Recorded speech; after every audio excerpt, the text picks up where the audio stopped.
Hi guys, this is Parneet and welcome back to my YouTube channel.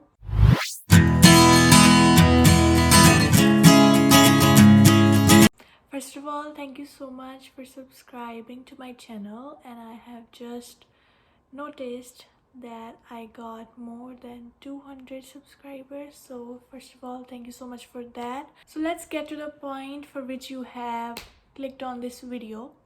So the main question that arises after getting a visa is what about the immigration process? अब immigration process में क्या होगा मेरे साथ?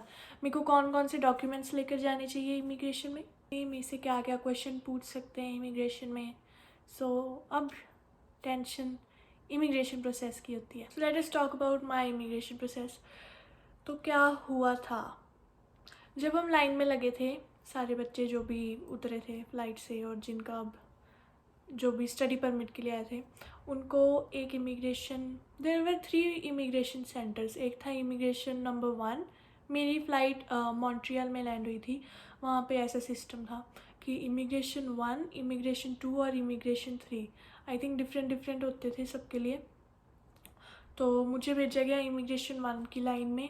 वहाँ पर जब मैं खड़ी हुई तो एक लेडी ऑफिसर थी, उसके हाथ में था एक डॉक्यूमेंट, और उस डॉक्यूमेंट को वो कह रही थी आपके पास कुछ हो या ना हो, ये डॉक्यूमेंट आपके पास ज़रूर होना चाहिए. And guess what happened? I didn't have that document. Technically I had it, but उस डॉक्यूमेंट का फॉर्मेट मेरे डॉक्यूमेंट के फॉर्मेट से टोटली अलग था. बट वो लेटर था POE, port of entry letter. और जो उसके हाथ में, उस लेडी के हाथ में जो अप्रूवल लेटर था, वो पहली बार तो मुझे पता ही नहीं था कि अप्रूवल लेटर को POE कहते हैं. वो POE कर रही है. मेरे दिमाग में चल नहीं रहा मेरा POE कहाँ से आ गया, मेरे को तो पता भी नहीं. फिर मैंने सोचा कि POE क्या पता किसी और लेटर को कहते हो.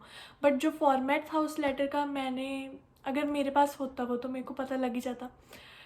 तो मैं पैनिक हो रही थी उस टाइम पर कि ओ माय गॉड, अब नहीं जाती मैं कनाडा, वापस घर चलो. तो मेरे पीछे जो लाइन में लड़का लगा था, मेरे को पता लग गया था port of entry letter must be approval letter, कि उसमें भी बार कोड्स थे, इसमें भी बार कोड्स हैं. तो मैंने इतना तो मेरे को था कि हो सकता है ये लेटर. तो मैंने, जो मेरे पीछे लाइन में लड़का खड़ा था, मैंने उससे कहा, मैंने कहा अपना लेटर दिखाना. मैंने कहा वो इसी लेटर की बात कर रही है ना, अप्रूवल लेटर की. उसने मेरे को ऑर्डर आ दिया, कहता नहीं वो तो ये वाला लेटर है वो जो मेरे पास है.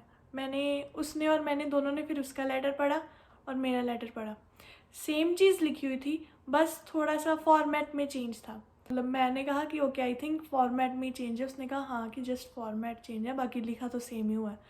बट स्टिल डर जो बैठ गया होता है मन में कि ओके अब मेरी चीज़ डिफरेंट है then other people who have got the same document. तो वो डर बैठा हुआ था. लेकिन जब मैं एंटर किया, जो सिक्योरिटी गार्ड वहाँ पे था इमिग्रेशन सेंटर में, उसने कहा कि येस गुड टू गो, और मैं चली गई. Thank God. तो उसके बाद जब हम अंदर गए, मैंने उसका लेटर, मैंने कहा दिखाना तेरा लेटर कब इशू हुआ था. मेरा लेटर अप्रूवल लेटर इशू हुआ था December 6 और उसका लेटर हुआ था अक्टूबर में, समवेयर इन अक्टूबर. तो मैंने कहा ओके. तो उन्होंने अपडेट कर दिया फॉर्मेट, दैट्स इट. तो जस्ट डोंट वरी अगर आपके साथ भी अगर कुछ ऐसा होता है. So there is one thing you know now, don't need to get worried. The version of the format always gets updated.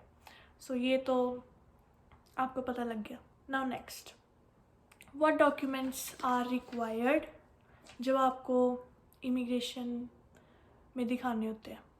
तो मैंने भी पूछा के अपने सीनियर से डबल चेकिंग, क्रॉस चेकिंग करवा के सबसे पूछा, ताकि कुछ यही तो डर होता है कि अब अगर मैं कनाडा चल गई, वहाँ पे जाके अगर मेरे पास कुछ नहीं है तो उसके बाद मैं घर नहीं आ सकती उसे लेने, ना वो मुझे अलाउ करेंगे, राइट. ये डर अपने मन में सबके ही होता है जाने से पहले. जब तक आपका इमिग्रेशन प्रोसेस ख़त्म नहीं होगा ये डर सब में बना ही रहेगा. बट मैं स्टिल आपको बता देती हूँ जो मैंने खुद अपनी सीनियर से पूछ के कंफर्म कराए थे डॉक्यूमेंट्स. बाकी नेक्स्ट वीडियो जो होगी मेरी, वो होगी कि मुझसे क्या क्या क्वेश्चन पूछे गए इमिग्रेशन ऑफिस में. तो उसमें आपको पता लग जाएगा कि आपको कितनी ज़रूरत होती है इन डॉक्यूमेंट्स की। तो जो जो सर्टिफिकेट्स और लेटर्स मैं लेके गई थी, वो फर्स्ट था वैक्सीनेशन सर्टिफिकेट, सेकंड है RT-PCR report, letter of acceptance जो आपको अपनी यूनिवर्सिटी से मिलता है, यूनिवर्सिटी की फ़ीस रिसीप्ट, वो बहुत इंपॉर्टेंट है, स्कॉशिया बैंक का GIC सर्टिफिकेट, और एक आपको मेडिकल ट्रैकिंग शीट भी मिलती है जब आप अपना मेडिकल कराते हो, तो वो भी इम्पॉर्टेंट है, biometrics instruction letter, biometrics appointment letter, और एक biometric receipt, validity of biometrics, तो आपका बायोमेट्रिक्स कितने टाइम तक वैलिड है, और फाइल सबमिशन लेटर, इसको हम पासपोर्ट रिक्वेस्ट लेटर भी कहते हैं, तो एक ये लेकर जाना होता है, लेटर ऑफ एनरोलमेंट, ये आपको तब मिलता है जब आप अपनी क्लासेस में रजिस्टर करा लेते हो यूनिवर्सिटी से, तो लेटर ऑफ एनरोलमेंट भी आपको अपनी यूनिवर्सिटी से मिलता है, and there is visa approval letter which is now also called port of entry letter, तो ये वही वाला लेटर है जिससे मैं पैनिक हो गई थी, तो ये ज़रूर लेके जाना, बहुत इंपॉर्टेंट लेटर है अपने।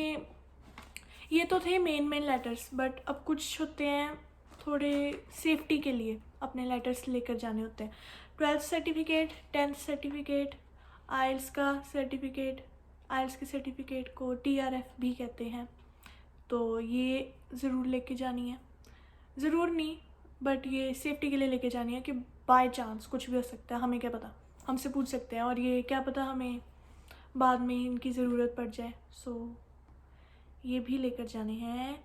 Then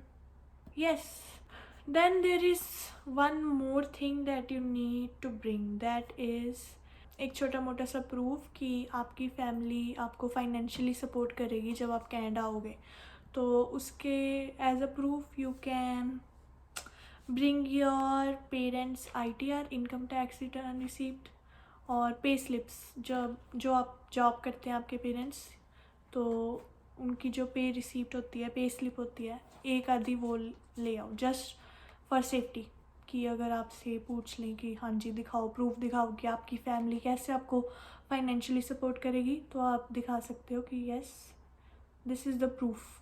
so these were all the letters required.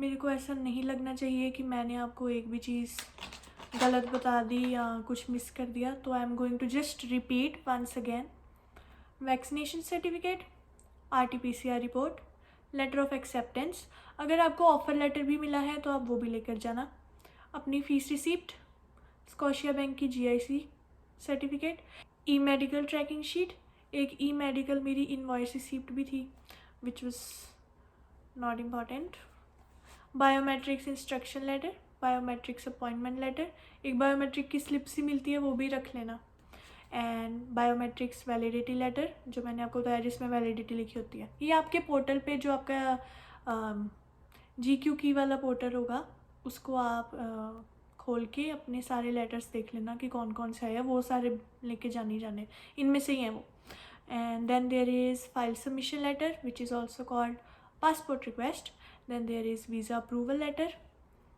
which is also called port of entry letter, and then there is letter of enrollment जो आपको यूनिवर्सिटी से मिलता है after you get registered, class 10th और 12th का certificate and आइल्स की अपना result, ये for safety sake, and then pay slips अपने पेरेंट्स की इनकम की also for safety sake. So that was it for this video, and next video में मैं आपको बताऊंगी मेरा इमिग्रेशन का एक्सपीरियंस, मुझसे क्या क्या पूछा गया था, and you will be really surprise to know मेरा इमिग्रेशन प्रोसेस कैसा गया। So bye bye for now.